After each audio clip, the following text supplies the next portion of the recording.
Eu vou começar a minha palestra falando do último Prêmio Nobel da Paz. No ano passado, ele foi entregue a 2 jornalistas, a filipina Maria Ressa e o russo Dmitry Muratov. Os 2 foram condecorados por sua luta pela liberdade de expressão e pela democracia. Na minha opinião, este Nobel da Paz de 2021 foi mais do que merecido. Ele encoraja jornalistas do mundo todo num momento muito especial, já que nunca a imprensa esteve tão sob ataque como nos últimos anos. Isto não apenas em países governados por regimes autoritários, como as Filipinas e a Rússia, mas também nas democracias ocidentais, como nos Estados Unidos, no Brasil e até mesmo na Alemanha. Devemos lembrar que aqui na Alemanha, vários repórteres foram agredidos nos meses passados, quando cobriam as manifestações contra as medidas de restrição durante a pandemia. Liberdade de expressão é um dos pilares da democracia. Liberdade de expressão é o direito que permite pessoas manifestarem suas opiniões, obviamente sem caluniar ou difamar, sem mentir.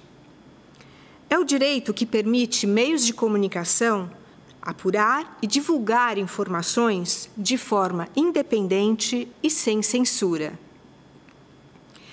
Até poucas décadas atrás, apurar e divulgar informações eram a base do trabalho dos jornalistas de rádio, TV, jornal e revista impressos, enfim, dos chamados meios de comunicação tradicionais. Com a chegada da internet, isso mudou completamente. Além dos veículos de comunicação tradicionais, nós podemos nos informar pelos mais variados portais de notícias, blogs, canais do YouTube, podcasts ou mesmo pelas redes sociais. Com essas novas plataformas, temos muito mais possibilidade de nos informar fora desses meios de comunicação tradicionais. As notícias chegam quase que em tempo real e são divulgadas não só por meios de comunicação, mas por qualquer um que tenha um celular, uma conta na rede social ou mesmo um aplicativo de mensagem. Por um lado, eu acho fascinante o fato de que uma informação, uma foto, um vídeo pode viralizar e atingir milhões de pessoas no mundo todo em questão de segundos. Por outro lado, isso também é terrível, pois neste mar de informações que circulam na internet, muitas não têm o comprometimento com a verdade. Estou falando das fake news, informações falsas, mal apuradas, deturpadas, que chegam até nós como texto, mas também na forma de foto e vídeo manipulados. Frente a esta nova situação, os jornalistas que trabalham em meios de comunicação ou portais de notícias sérios têm agora uma nova função. Além de cobrir acontecimentos do dia, eles também têm que apurar conteúdos que circulam na internet, confirmá-los ou desmenti-los, esclarecendo o leitor, o ouvinte ou o espectador. Combater a difusão de fake news é um dos grandes desafios hoje da imprensa engajada em fazer um jornalismo sério. Isso porque ela tem que lidar diariamente com notícias falsas divulgadas pelos mais diferentes grupos, por indivíduos isolados, por portais de notícias duvidosos ou mesmo pelos próprios governantes. Criar e divulgar notícias falsas não é um fenômeno recente. Eu mesma publiquei um livro sobre a luta de um pequeno jornal de Munique contra a ascensão de Adolf Hitler nos anos 20. Era a época da República de Weimar, uma época conflituosa e instável política e economicamente na Alemanha. Naqueles tempos, nós tínhamos jornais extremamente ideológicos, partidários, cujo principal objetivo era não apenas informar os leitores sobre os acontecimentos, mas, sobretudo, convencê-los de suas ideias. Nesse livro, eu conto a história do jornal social-democrata Münchener Post, uma publicação de poucos recursos financeiros, mas que travou uma verdadeira batalha com Hitler. Essa batalha era travada não só nas páginas dos jornais. Aqui vocês têm o facsímile, né? Uma foto do Münchener Post, e ao lado do Völkischer Beobachter, que era a principal publicação nacional socialista. Então, essa batalha era travada não só nos jornais, mas também na justiça, já que essas publicações processavam uma a outra, e nas ruas, pois não raramente os repórteres do Post eram vítimas de agressões físicas por parte dos homens da SA. A SA eram as tropas de assalto nazistas. Hitler chamava os jornais de Munique, de forma geral, de imprensa mentirosa, Lügenpresse. E o Münchener Post, particularmente, de cozinha venenosa, porque ele soltaria veneno de suas páginas. Hitler odiava o Post, porque esse jornal publicou, desde que ele começou a despontar na política em Munique, uma série de reportagens incômodas sobre ele mesmo, sobre o seu partido nazista e seus planos ditatoriais e criminosos para a Alemanha. O Münchener Post mostrava que, nas suas falas exaltadas, era o líder nazista quem estava envenenando o país com mentiras e discursos de ódio. Por outro lado, o Münchener Post tinha o seu lado sensacionalista e, na ânsia de atacar os nazistas, também acabou publicando informações falsas sobre eles. Então, havia ali uma guerra de informações travada por um leque de jornais partidários que muitas vezes não tinham cuidado de citar suas fontes e contextualizar com precisão a notícia. Desta forma, podemos dizer que a República de Weimar também foi um terreno fértil para notícias falsas. Tudo isso eu conto neste meu livro, A Cozinha Venenosa, um jornal contra Hitler. Ele foi publicado em 2013 no Brasil e deve sair até o próximo ano aqui na Alemanha. E o que acontece agora, 100 anos depois? Estamos aqui, na mesma Alemanha, ouvindo políticos e partidos de extrema-direita divulgando teorias conspiratórias e chamando de imprensa mentirosa os veículos tradicionais. E isso não apenas em manifestações de rua, mas também de uma forma muito mais abrangente e eficaz, se valendo das mídias eletrônicas para a divulgação de suas ideias. Esses grupos se aproveitam do fato de que muita gente se sente sobrecarregada frente à quantidade de informações que circula na internet. São tantas as informações que as pessoas se veem incapazes de formular um juízo crítico sobre aquilo que ela está recebendo. E até acabam, às vezes, sem perceber, compartilhando coisas que não correspondem à verdade. Daí a importância de discutirmos, sobretudo com os jovens, o perigo das fake news e como lidar com elas.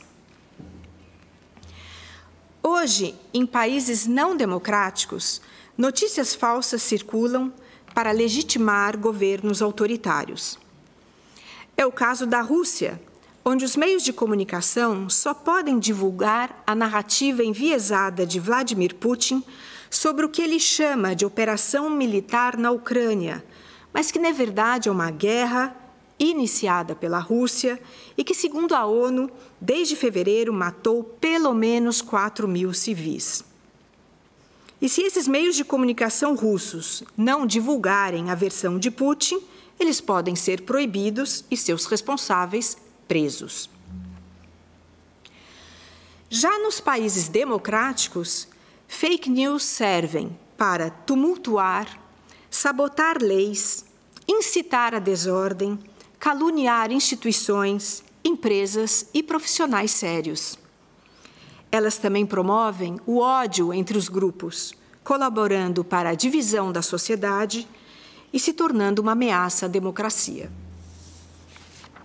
Não faltam exemplos do perigo que são as notícias falsas. Todos aqui devem se lembrar do que aconteceu em 6 de janeiro do ano passado, quando uma horda de apoiadores do então presidente americano Donald Trump invadiu o Congresso americano. Ela estava disposta a agredir políticos ou mesmo enforcar o então vice-presidente Pence, que ratificaria a vitória de Joe Biden para a presidência.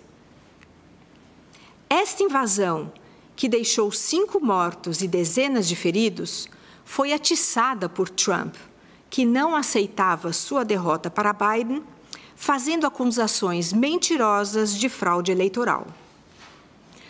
1 ano e meio depois desses acontecimentos em Washington, sabemos hoje que os Estados Unidos, que sempre se orgulharam de sua democracia, nunca estiveram tão próximos de um golpe.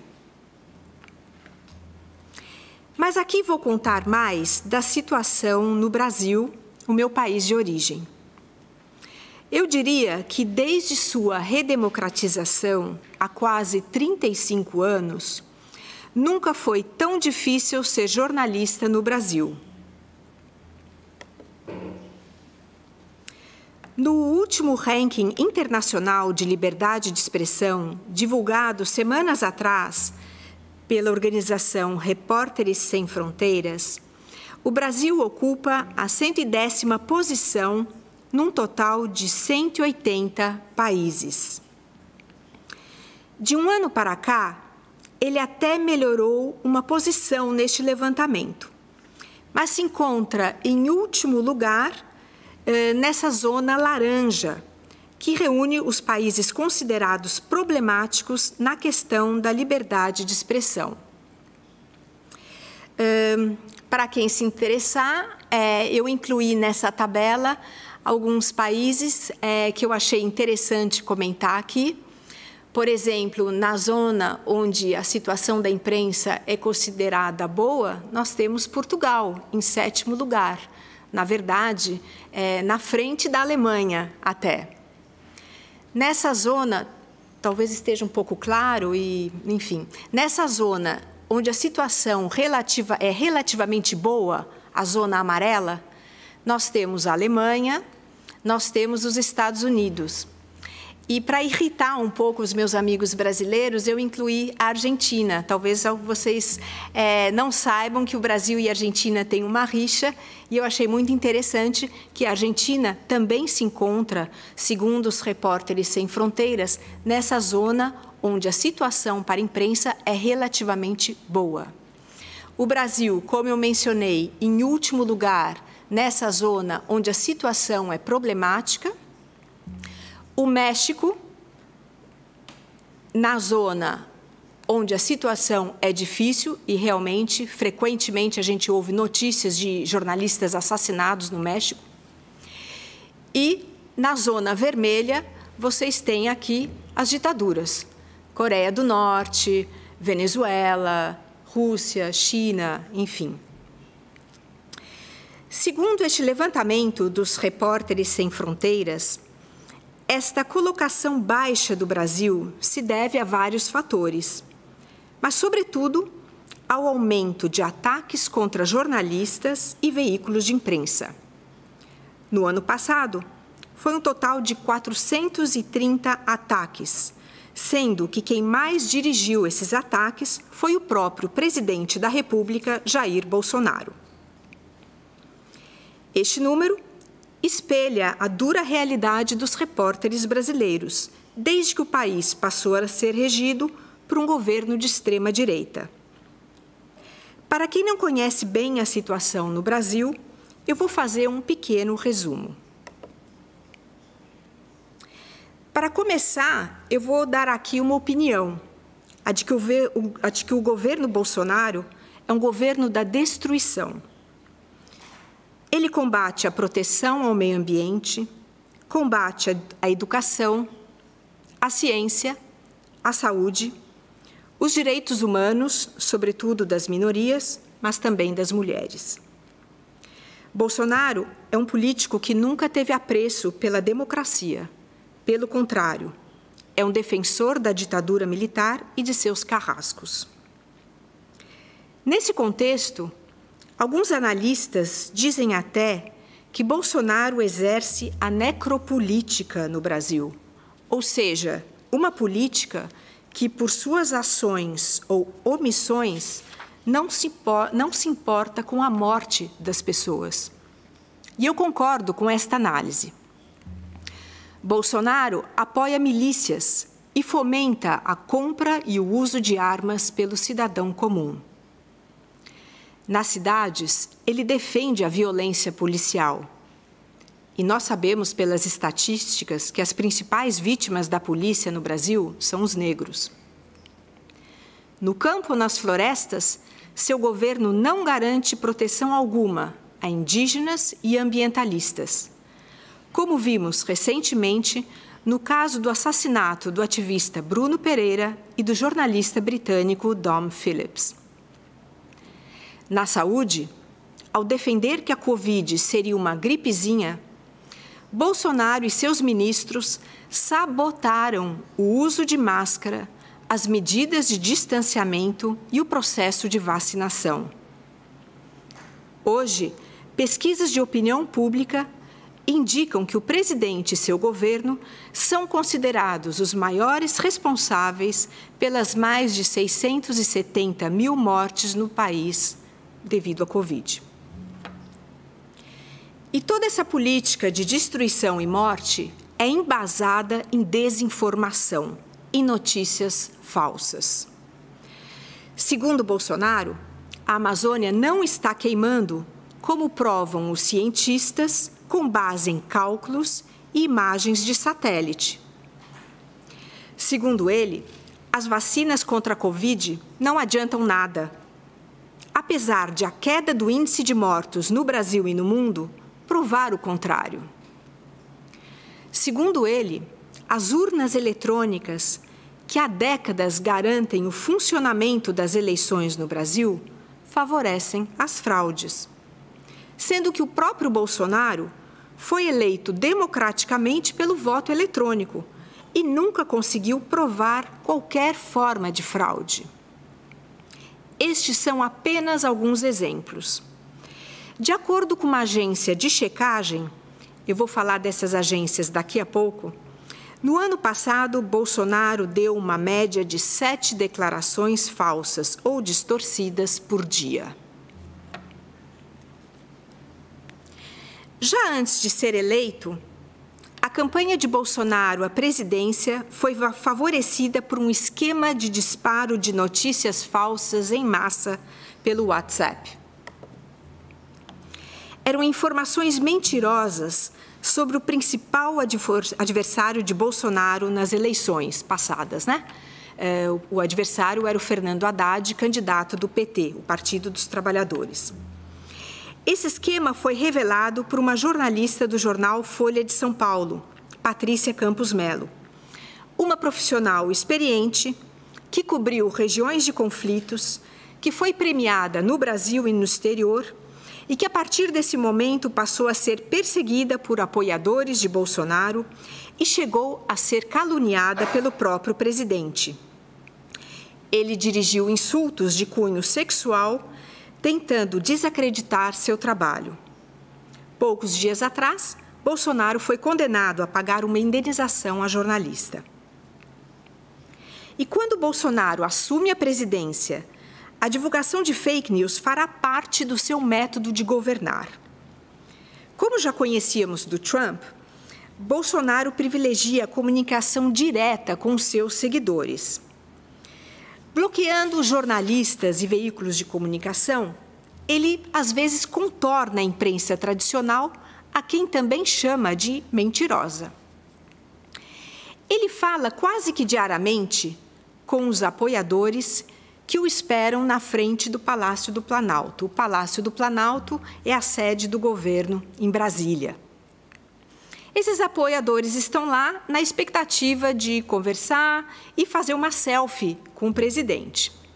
Neste bate-papo informal, a qual a imprensa tem acesso, mas às vezes não consegue fazer perguntas, ele manda recados ao país e ataca seus adversários políticos.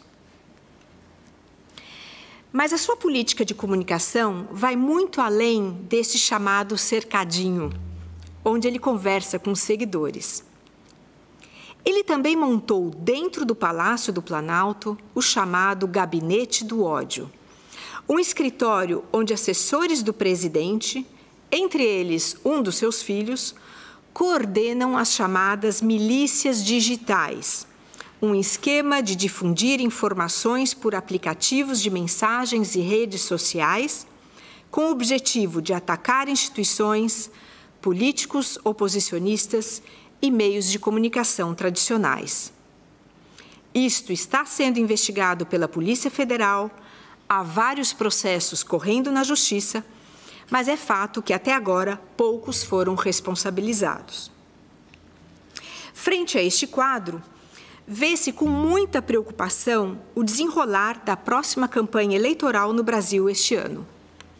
Em outubro, agora, nós teremos eleições para presidente, para governadores dos estados, para o Congresso Nacional e as assembleias estaduais. Com suas declarações golpistas, ameaçadoras, mentirosas, desacreditando o sistema eleitoral brasileiro, Bolsonaro se mostra de novo uma cópia do Trump. Por isso é grande o temor no Brasil de que lá aconteça algo semelhante ao 6 de janeiro nos Estados Unidos. Mas vamos retomar a questão da imprensa. Como ela vem tentando combater as fake news. Nas democracias ocidentais, inclusive no Brasil, os veículos de comunicação sérios têm se preocupado muito com isso. Assim que circula uma informação duvidosa, uma foto ou um vídeo duvidoso na internet, que diga respeito a um político, a um empresário ou a algum acontecimento, eles vão mandar um jornalista checar essa informação e, se necessário, revidá-la.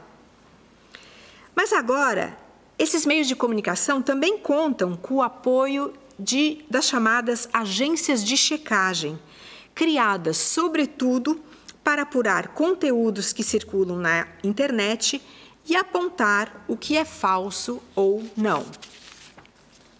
Várias dessas agências de checagem se reuniram em consórcios internacionais, colaborando uma com a outra. No Brasil, nós temos a agência Lupa, a agência Aos Fatos, a agência Comprova, entre outras. A Lupa, por exemplo, faz parte do International Fact Checking, fundado pelo Poynter Institute, uma das mais renomadas escolas de jornalismo dos Estados Unidos, sem fins lucrativos. Na Alemanha, uma das principais agências é a Correctiv, que já recebeu vários prêmios por seu trabalho de checar informações e pelo jornalismo investigativo que promove. Todas essas agências têm uma metodologia própria e seguem códigos de princípios, como o de serem apartidárias. A maioria é independente do ponto de vista financeiro, sendo sustentadas por doações, fundações ou pelo sistema de crowdfunding. Algumas agências fazem também um trabalho educacional. É o caso da agência Lupa, no Brasil, e da Correctiv, na Alemanha, que oferecem workshops para jornalistas, palestras e projetos de jornalismo nas escolas. A Correctiv, na Alemanha, tem até mesmo uma escola online de jornalismo. Mas o que nos interessa aqui é o trabalho delas de checagem. O que elas vão checar?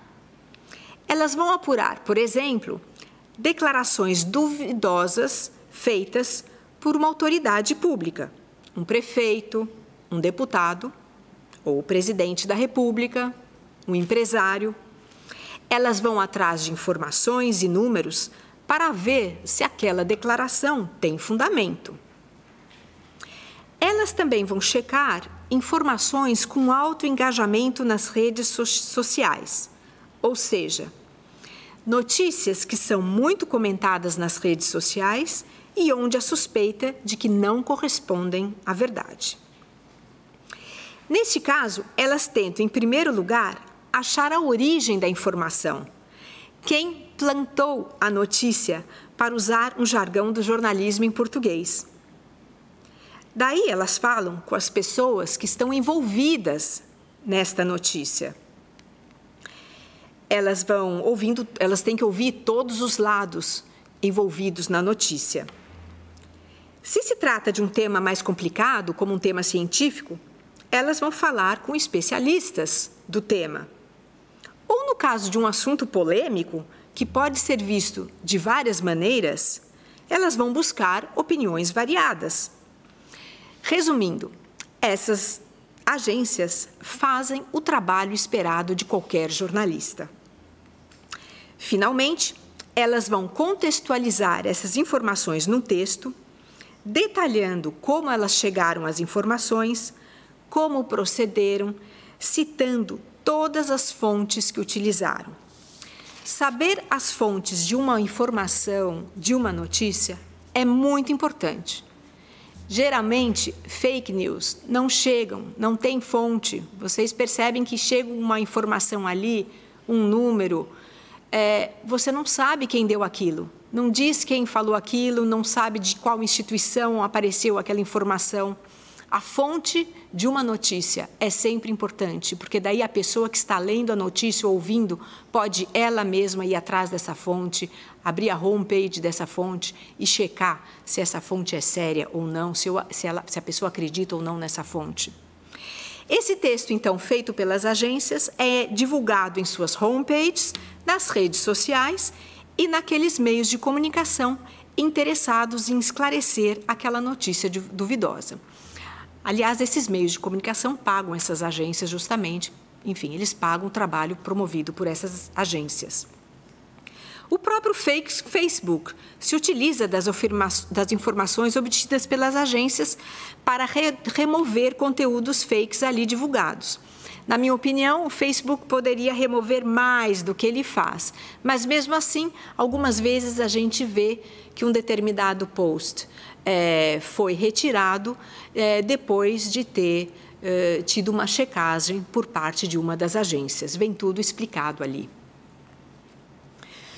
Outra forma que os veículos de comunicação encontraram para apurar determinadas informações de forma mais precisa foi se unir, colaborar um com o outro em projetos especiais.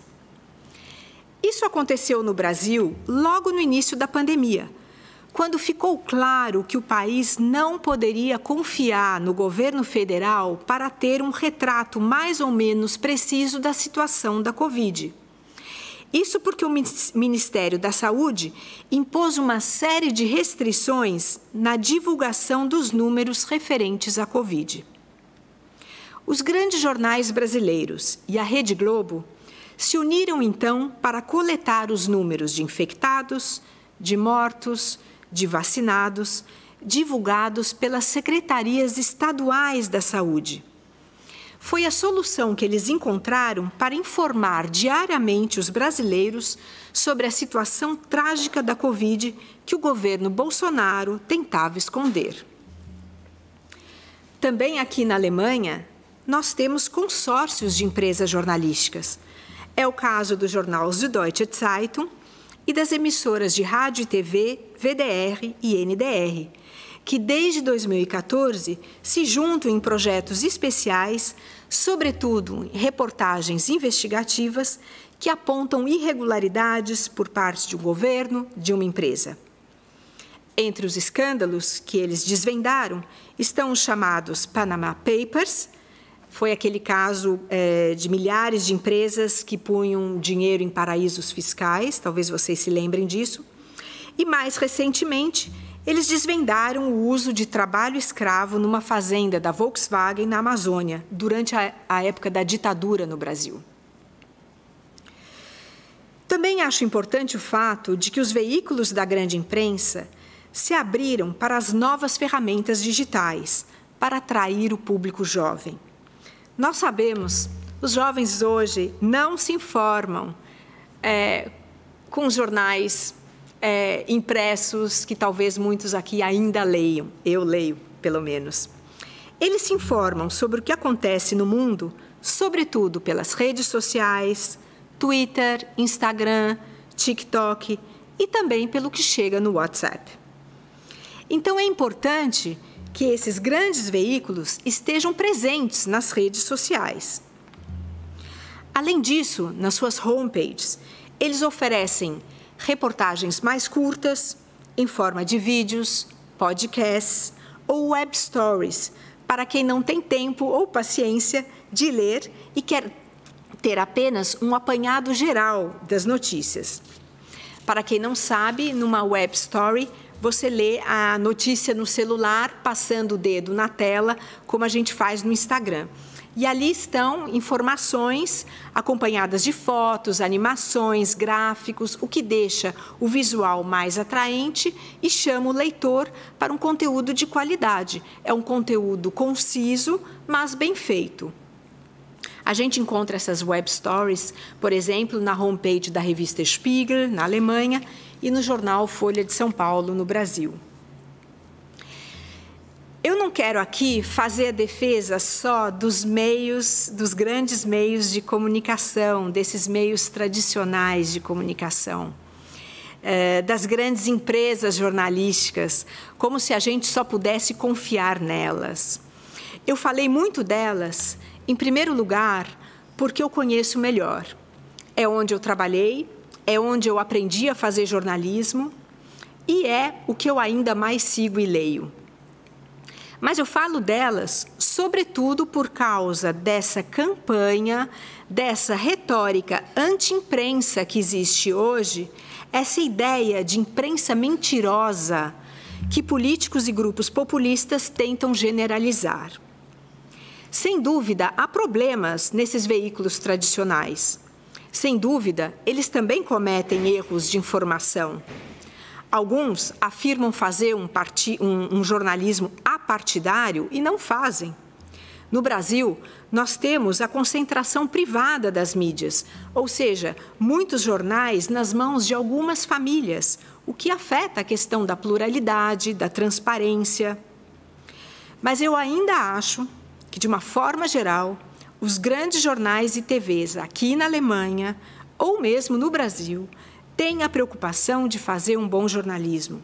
Eles estão atentos para essa questão das fake news e, finalmente, também ali se faz jornalismo investigativo, que é importantíssimo numa democracia.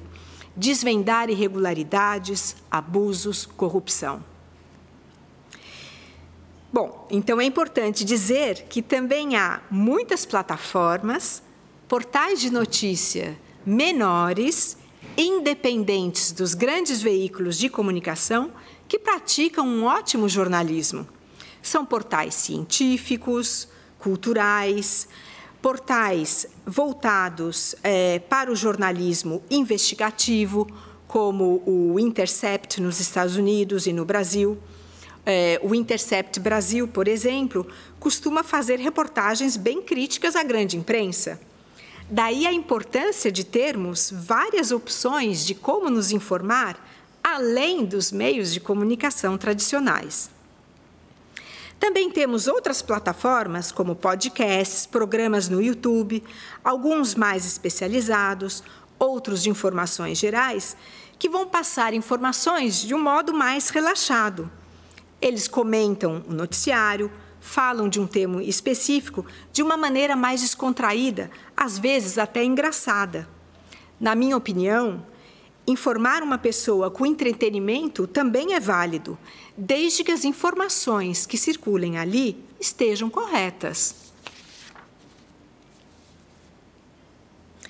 Eu iniciei essa palestra citando os prêmios Nobel Maria Ressa e Dmitry Muratov, e vou terminar com eles. Ao receberem o Nobel, os dois destacaram o importante papel do jornalismo no combate às fake news. A Maria Ressa chamou a desinformação que se espalha nas redes sociais de lama tóxica, que só beneficia grandes grupos de tecnologia, grupos e governos autoritários. E a melhor resposta a esta lama tóxica é o jornalismo de qualidade, o jornalismo investigativo, crítico e independente. E é este o jornalismo que nós devemos apoiar se quisermos combater as fake news e assim colaborar na defesa da democracia. Muito obrigada.